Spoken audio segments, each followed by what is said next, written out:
Assalamualaikum warahmatullahi wabarakatuh.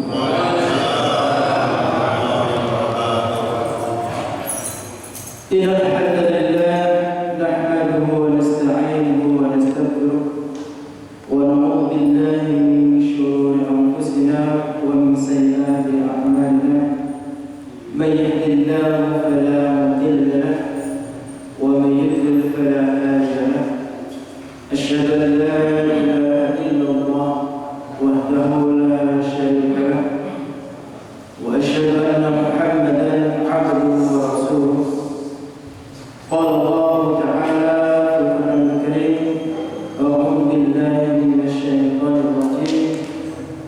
Ya ayyuhalladzina amanu taqullaha haqqa tuqatih wa la tamutunna illa wa antum muslimun. Inna asdaqal hadits kitabullah wa khairal hadi hadi Muhammadin sallallahu alaihi wasallam wa syarrul umuri muhdatsatuha wa kullu muhdatsatin bid'ah wa kullu bid'atin dhalalah wa kullu dhalalatin finnar. Hadirin sidang jemaah yang dirahmati oleh Allah Subhanahu wa taala, puji dan syukur tidak lupa senantiasa kita panjatkan kehadirat Allah Subhanahu wa taala yang telah melimpahkan nikmat-nikmat kepada kita semua sehingga sampai pada saat ini kita masih bisa berkumpul bersama. Kita masih diberikan oleh Allah Subhanahu wa taala taufik untuk istiqomah baik dalam menjalankan ibadah dan juga diberikan oleh Allah keistiqomahan untuk menuntut ilmu. Tentu ini adalah nikmat yang sangat besar sekali, karena banyak sekali tentunya saudara-saudara kita yang mereka bisa menjalankan ketaatan saat ini, kemudian di hari berikutnya mereka meninggalkan ibadah tersebut atau malas untuk melaksanakan ibadah tersebut. Namun kita oleh Allah Subhanahu wa taala masih diberikan kesempatan demi kesempatan. Innal ladzina qalu rabbuna Allah tsumma istaqamu tatanazzalu 'alaihimul malaikah. Sesungguhnya orang-orang yang mereka menyatakan iman kepada Allah, qalu rabbuna Allah tsumma istaqamu, kemudian mereka beristiqamah, tatanazzalu 'alaihimul malaikah, maka para malaikat akan turun kepadanya. Bahkan Allah Subhanahu wa taala menyiapkan pasukan khusus bagi orang-orang yang senantiasa dalam majelis ilmu. Disiapkan malaikat yang juga pekerjaannya mencari majelis ilmu, majelis zikir, untuk mendoakan mereka, untuk memintakan ampun orang-orang yang berada di majelis ilmu tersebut. Maka luar biasa, ini tentu adalah karunia yang patut kita syukuri bersama.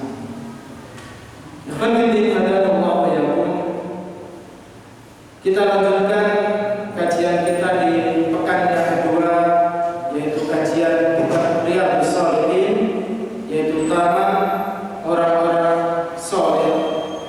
Masih kita berbicara tentang ikhlas dan pentingnya menghadirkan niat dalam setiap perkataan dan perbuatan kita, yang zahir maupun yang batin.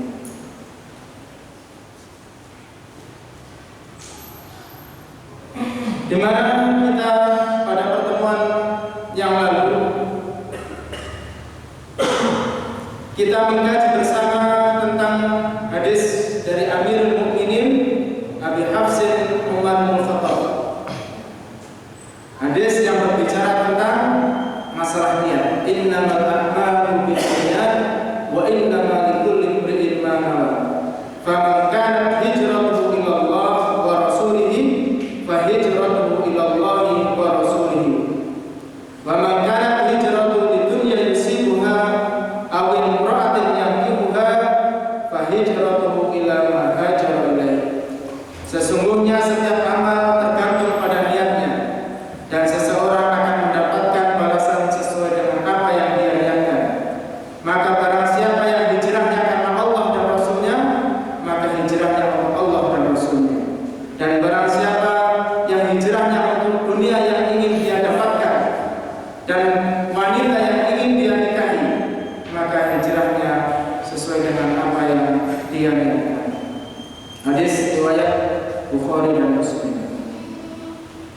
Berbicara tentang hadis ini,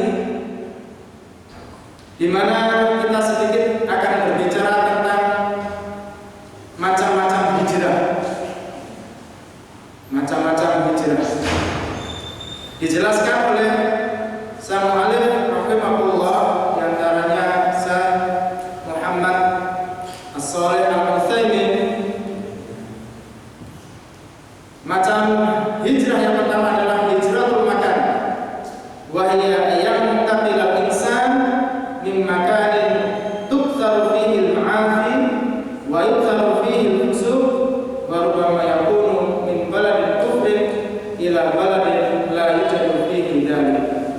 Yaitu hijrah tempat, berpindahnya seseorang dari tempat yang banyak di dalamnya kemaksiatan dan di dalamnya banyak dengan perbuatan-perbuatan fasik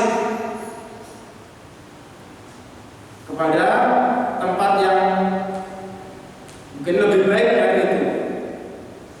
Bisa jadi seseorang pindah dari negara kafir atau negara yang banyak di dalamnya kekufuran kepada negara yang tidak terdapat di dalamnya kekufuran. Namun kalau kita bicara tentang masalah hijrah yang pertama ini adalah perkara yang sangat sulit dan bisa jadi di negara atau di bumi ini hampir tidak ada yang 100% mungkin menjalankan syariat Islam atau as-sunnah secara penuh.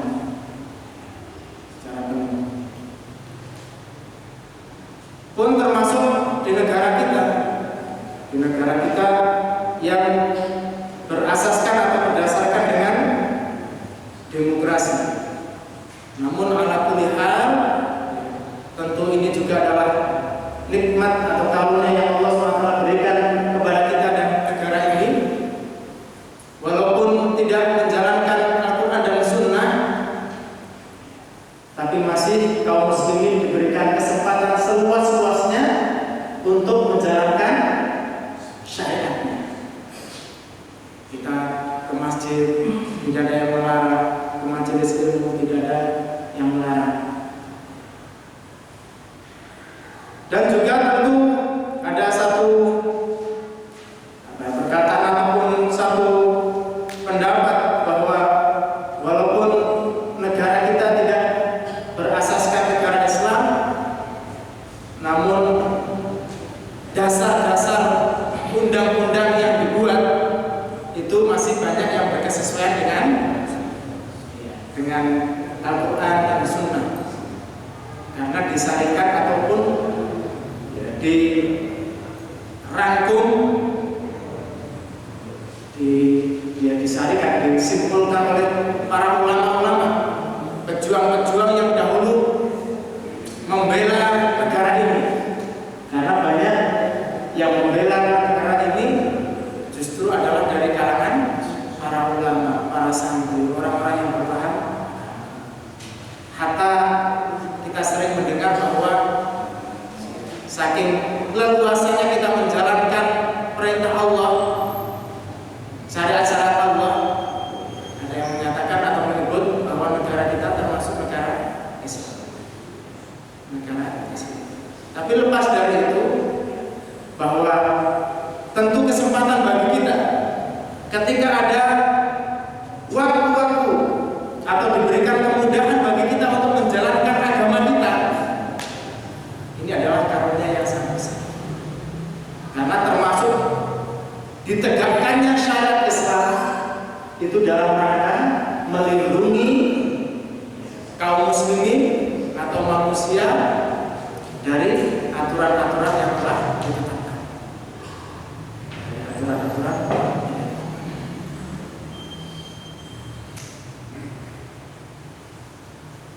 Ataupun jikalau kita tidak berpindah dari negara satu ke negara yang lain, kita berpindah dari tempat yang penuh dengan kemaksiatan ke tempat yang di sana sedikit kemaksiatannya, masih dalam satu negara mungkin di sana ada tempat-tempat yang Masya Allah yang dibuat untuk perjudian, untuk pelacuran, pokoknya kemaksiatan di sana dilegalkan. Dan kita tahu ada tempat yang mungkin lebih baik yang bisa menyelamatkan agama kita. Karena bagaimanapun ketika kita sering melihat kemaksiatan, kita biasanya akan goyah iman kita, akan berubah, sehingga malas dalam beribadah. Karena orang-orang di sekeliling kita orang-orang yang mereka biasa dengan kemaksiatan, dengan perbuatan-perbuatan fasik, tidak tahu norma-norma Islam. Bahkan ketika kita mau menjalankan perintah Allah, mau sholat, mau ke majelis ilmu, bisa jadi kita diejek, dicela. Maka ini boleh seseorang itu hijrah. Namun sebagai catatan bahwa hijrah yang paling besar itu adalah berpindahnya seseorang dari negara kafir ke negara Islam, negara yang di sana dinaungi dengan Al-Quran dan As-Sunnah. Kemudian setelah kita mungkin di tempat berada di tempat yang jauh dari kemaksiatan, para ulama sedikit memberikan catatan. Maka seyogianya kita tidak mendatangi tempat-tempat yang di sana banyak kemaksiatan. Dengan dua alasan. Yang pertama, bahwa ketika seseorang sudah berada di tempat yang baik, yang jauh dari kemaksiatan, kemudian dia berusaha mendatanginya, datang ke tempat yang di sana banyak kemaksiatan, maka yang pertama dia telah menyia-nyiakan waktu. Yang sesungguhnya kita semuanya tidak tahu akan ajal kita, akan masa kita hidup di dunia ini. Maka bisa jadi ketika kita datang ke tempat yang di sana penuh dengan kemaksiatan, Allah mematikan kita di situ. Kita sedang asik melihat tempat-tempat yang di dalamnya penuh dengan kemaksiatan, kemudian kita dimatikan dalam keadaan yang buruk. Dan yang seperti itu, atau peristiwa yang seperti itu, kejadian yang seperti itu banyak sekali.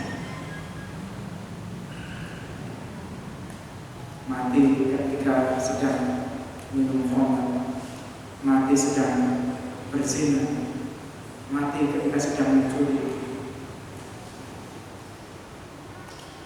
menyia-nyiakan waktu. Yang kedua adalah menyia-nyiakan harta. Karena kita untuk datang ke tempat itu perlu uang, perlu biaya untuk transportasinya, untuk sewa hotelnya, atau kebutuhan yang lain. Maka disinilah kemudian kenapa para ulama melarang seseorang untuk datang atau berkunjung ke tempat-tempat yang di dalamnya penuh dengan kemaksiatan.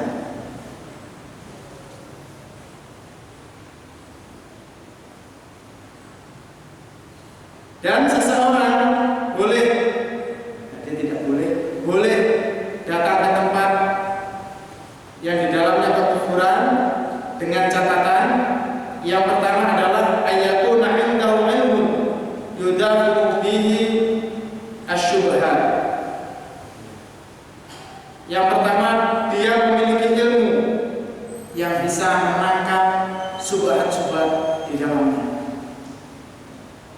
mungkin seorang ulama, seseorang yang memang dia benar-benar mendalami agama.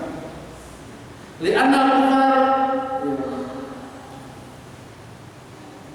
yarudduna 'ala muslimin syubhan syabahan.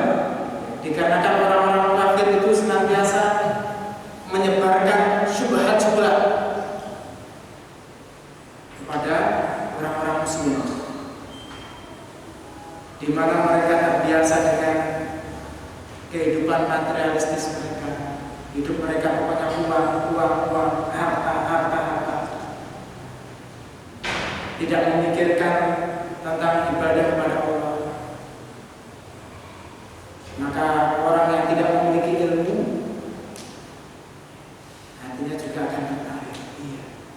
Kenapa kok mereka seperti itu?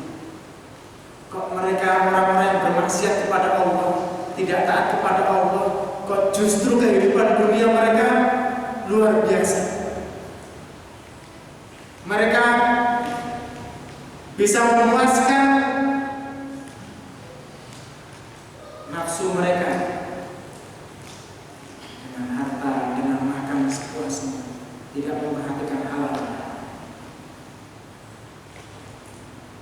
Maka akhirnya orang-orang yang tidak memiliki ilmu, bisa jadi mereka yang benar. Ya udah, ikut saja.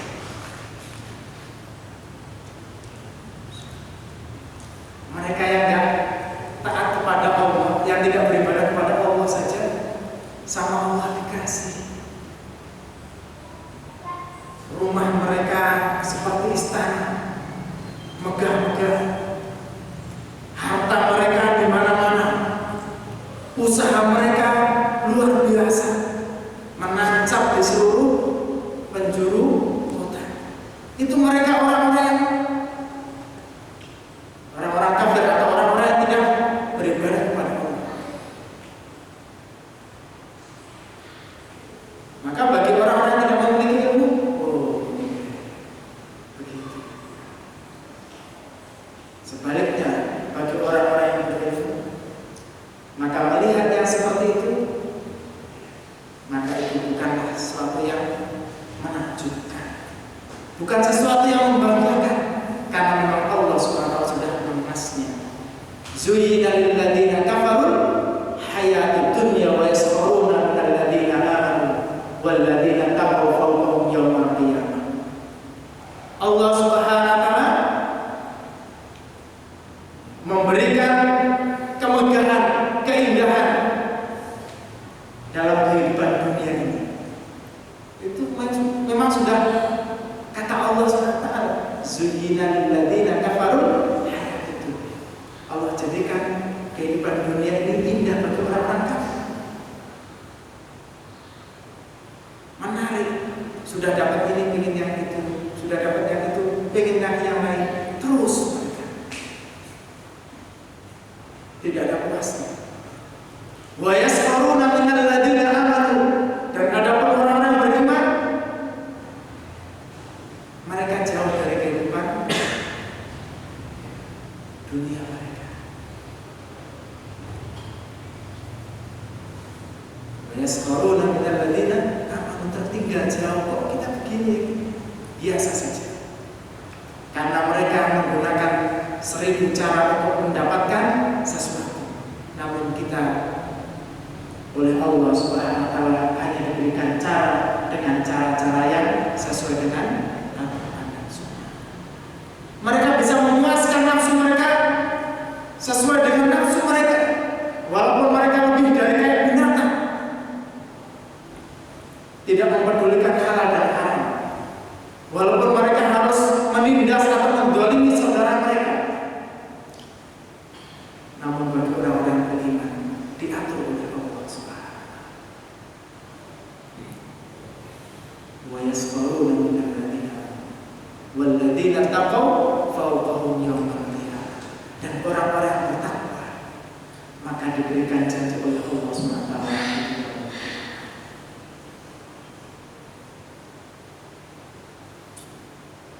Maka yang penting adalah Allah menyambut, tidak usah silau melihat kehidupan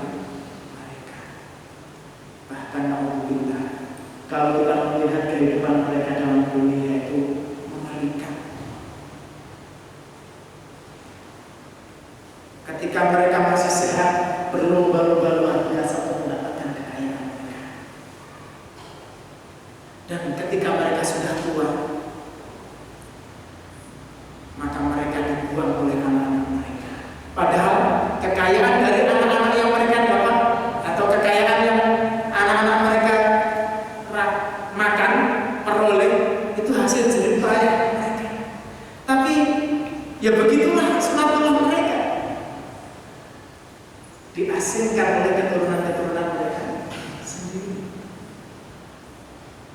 Ibaratnya itu perintisnya usaha itu kalau sudah tua, sudah nggak produktif itu oleh mereka sendiri. Bapak ini sudah pikun ini, nggak aja sendiri. Bapak ini kerja udah sakit-sakitan terus sendiri. Orang-orang kafir seperti itu. Bahkan saking repotnya mereka mengurus orang tua mereka, maka mereka buang di panti-panti jompo. Tidak sadar bahwa kekayaan yang mereka peroleh adalah hasil jerih payah dari orang tua mereka. Bahkan tidak jarang mereka berpikir, ini bapak ini gak tua ini ngabis-ngabisin harta. Iya, bikin bangkrut usaha saya.